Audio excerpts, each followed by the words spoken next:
dari berbagai sisi. Saya nggak berlebihan, bukan karena anak muji orang tua, mantu muji mertua, enggak. Saya bicara apa adanya. Karena haram hukumnya orang memuji karena untuk menjilat, hukumnya haram, saudara. Memuji orang yang nggak pantas dipuji adalah sebuah kehinaan. Tapi memuji orang yang mulia, maka kita ikut-ikutan kecepatan kemuliaannya, saudara. Dari segi ilmu dah yang pertama, Masya Allah, keilmuannya luar biasa. Cintanya sama ilmu sampai ubun-ubun. Sampai-sampai saya dapat cerita dari Umi Fadlan bin Yahya, mudah-mudahan Allah berikan panjang umur, sehat walafiat. Jangankan sehatnya, sampai kalau sakitnya beliau, kalau lagi sakit nih, nggak keluar kemana-mana, sakit harus istirahat, itu di tempat tidur sekelilingnya kitab, saudara. Saking cintanya tuh sama ilmu. Anda boleh tanya supir beliau, Pak Aci Haji Zarkasi, 20 tahun lebih nemenin beliau. Itu yang namanya Habib Rizik. Kalau udah masuk mobil nggak buang-buang waktu. Jalan nih ke Jawa Tengah, misalkan ke Pekalongan mau ceramah, mulai masuk mobil, duduk, buka laptop, buka kitab sampingnya, turun-turun, udah sampai selesai baru ditutup itu laptop, saudara. Nulis isinya ilmu. Karangannya Masya Allah tabarakallah. Beliau punya kitab dalam ilmu faraid, Nisful Ilm namanya. Karena ulama mengatakan faraid itu adalah setengah daripada ilmu, ilmu waris. Beliau juga punya karangan dalam tafsir Al-I'jaz Al-Quran, Al-I'jaz Al-Ilmi, Mu'jizat Ilmiah Al-Quran. Tebal kitabnya, bicara tentang fakta-fakta daripada ilmiah yang diungkap dalam Al-Quran dari dulu, menunjukkan mukjizat Al-Quran ini betul-betul turun dari Allah Subhanahu. Itu tebal segini, saya sampai bingung kapan nulisnya, sibuknya kayak gitu, saudara. Beliau punya buku juga, tapi belum diterbitkan bukunya. Ada satu buku beliau tentang apa namanya, Syiah dan Wahabi di atas neraca Ahlus Sunnah wal Jamaah. Di situ beliau menelaah secara objektif bagaimana Ahlus Sunnah wal Jamaah berada di tengah-tengah, tidak ekstrim kiri, tidak ekstrim kanan, menguatkan daripada dalil-dalil Ahlus Sunnah wal Jamaah. Belum lagi tesis S2 beliau tentang korelasi hubungan antara Pancasila dengan syariat Islam. Karena ada orang-orang yang berusaha benturkan Pancasila dengan syariat. Kalau pro syariat berarti anti Pancasila. Kalau Pancasila berarti nggak cocok sama syariat. Itu mau ngebodohin umat, saudara. Beliau tulis tesis S2, mendapatkan predikat cum laude tentang Pancasila dan kaitannya dengan syariat Islam, saudara. Alhamdulillah. Makanya ditakutin. Belum lagi tesis S3-nya tentang manahijut tamyiz bainal furu'i wal usul. Tebal segini tuh beliau tulis. Metode pemilahan dan pemilihan antara furu' dan usul. Karena mohon maaf, zaman sekarang banyak orang yang salah kaprah sehingga salah sikap. Salah kaprah bagaimana? Yang furu' dibilang usul, yang usul dibilang furu'. Yang mestinya beda khilaf dianggap nggak boleh ada khilaf, yang mestinya nggak bisa khilaf dianggap boleh ada khilaf, karena terbalik-balik. Contohnya orang liberal urusan usul prinsip, tapi dianggap nggak apa-apa kita beda. Ahmadiyah punya nabi baru, nggak apa-apa kita menghormati perbedaan. Ada apa kagak yang begitu tuh? Karena dia nggak bisa benar-benar bedain antara furu dan usul. Ada lagi kelompok sebaliknya, masalah-masalah furu dianggap usul, begitu beda dikafir-kafirin. Contoh, yang suka ngebid'ah-bid'ahin maulid, ada apa kagak? Yang suka ngesirik-sirikin orang tawasul, ada apa kagak? Kenapa? Karena dia nggak bisa bedain bener yang mana furu, yang mana furu mestinya khilaf nggak masalah, nggak usah ribut.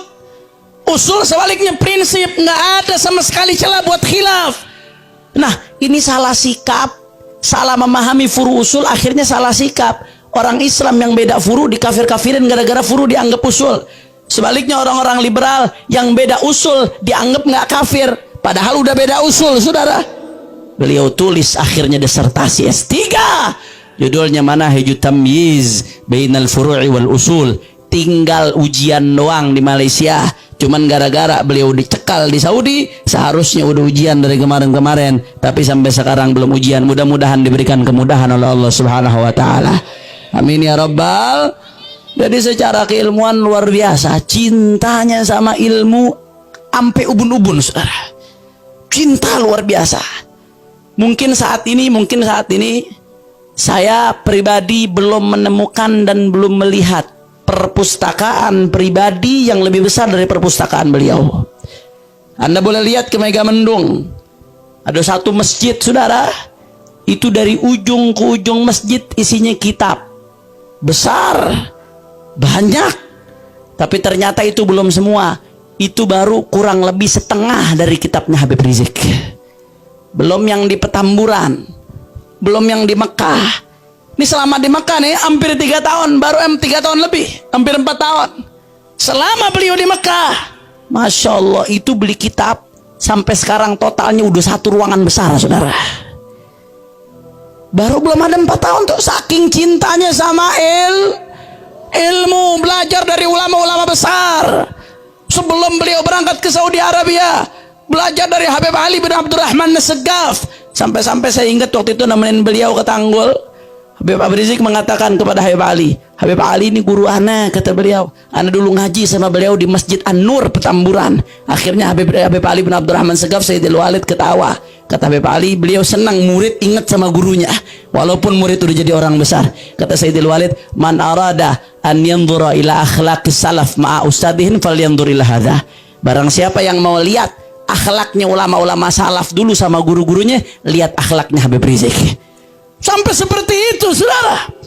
Belajar sama ulama-ulama sebelum berangkat ke Saudi, dilanjutkan ke Saudi Arabia, ngambil ilmu dari ulama-ulama besar. Salah satu guru beliau Syekh Abdul Fattah Abu Khuddah Al-Allama Al-Kabir, salah satu murid daripada Al-Allama Al-Kautsari, ulama besar, ahli madhab Hanafi, ahli hadis, karangan-karangan yang luar biasa. Qimatuz zaman indal ulama, safahat min sabril ulama, al-ulama al-uzzab, ulama besar.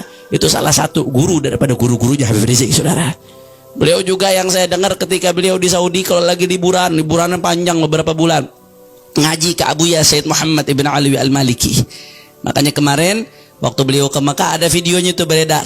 Abuya Sayyid Ahmad al-Maliki mengatakan, ahlan wa sahlan wa marhaban fi manzili syekhik Sayyid Muhammad ibn Ali al-Maliki. Selamat datang wahai Habib Rizik di rumah gurumu Sayyid Muhammad ibn Ali al-Maliki.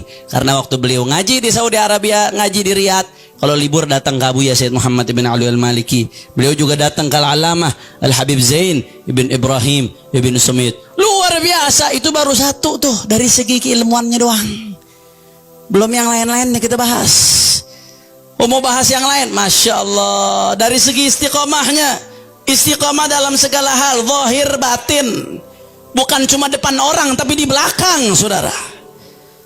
Saya dengar dari Pak Aci ini yang nemenin beliau kemana-mana keliling Indonesia naik mobil. Kata Pak Aci, ya Beb, ana 20 tahun lebih, hampir 30 tahun nemenin Habib Rizik. Sekalipun ana belum pernah dengar beliau gibain orang kecuali dengan tujuan syariat, saudara. Karena gibah itu nggak boleh kecuali kalau ada tujuan syariat. Salah satunya apa? Ada yang zalim, maka kita pengen bahas bagaimana nih cara ngilangin kezalimannya. Atau ada yang melanggar syariat, pengen dibahas bagaimana solusinya, itu boleh, bukan gibah tuh. Atau ada penguasa yang zalim, kita kritik dengan cara adab, akhlak, atau sesuai dengan track syariat, itu bukan gibah namanya. Tapi kalau gibah tanpa ada musawwir, tanpa ada hal-hal yang dibolehkan secara syariat, nggak boleh. Kata Pak Haji, Beb, saya hampir 30 tahun nemenin beliau kemana-mana di mobil. Biar kata sekali saya belum pernah beliau ngomongin orang tanpa tujuan yang benar, saudara. Ini istiqomah namanya, luar biasa, saudara. Istiqomahnya berjuang, Masya Allah. Dari awal diri Neve itu tantangannya nggak main-main. Bukan baru kemarin ditawarin duit, dari dulu. Zamannya FI perang sama barbar diskotik, saudara. Itu beliau bilang, entar duit datang seplastik, entar duit datang sekoper. Ada salah satu habaib yang ngomong sama saya ini tahu ada ulama-ulama yang nerima. Tapi saya tahu betul bagaimana Habib Rizik dari dulu menolak istiqomah, saudara. Demi perjuangan. Ini keistiqomahannya, tawadunya, Masya Allah, tabarakallah. Ketika 212 umat jutaan berkumpul, saudara, partai politik kagum, gak ada yang bisa ngumpulin begitu. Betul?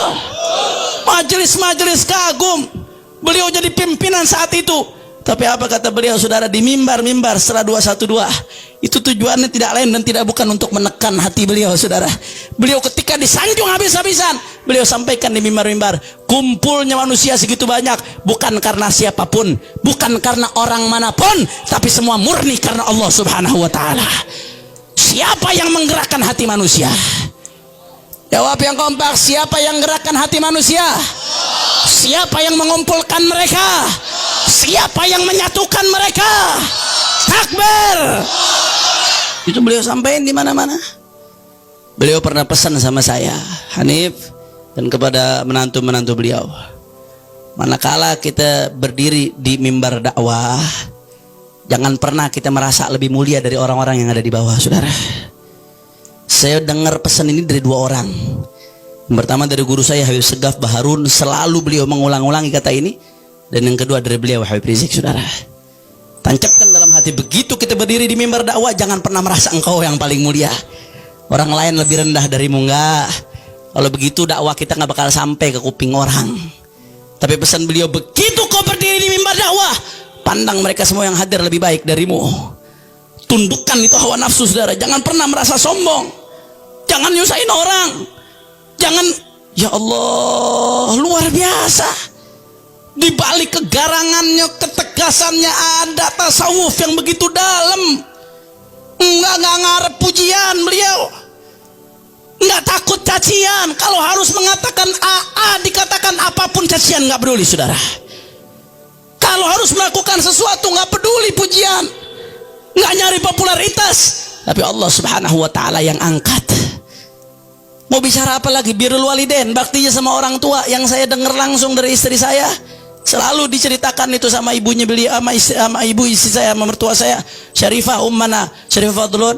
Habib Rizik sebelum beliau punya rumah masih ngontrak, tapi beliau udah bangunin rumah buat ibunya, saudara.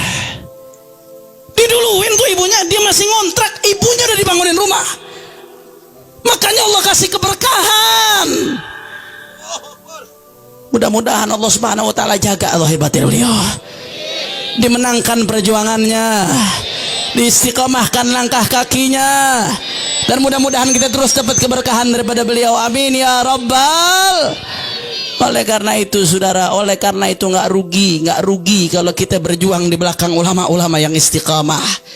Nggak rugi, saudara. Justru merugi mereka yang membenci ulama-ulama yang istiqamah, saudara.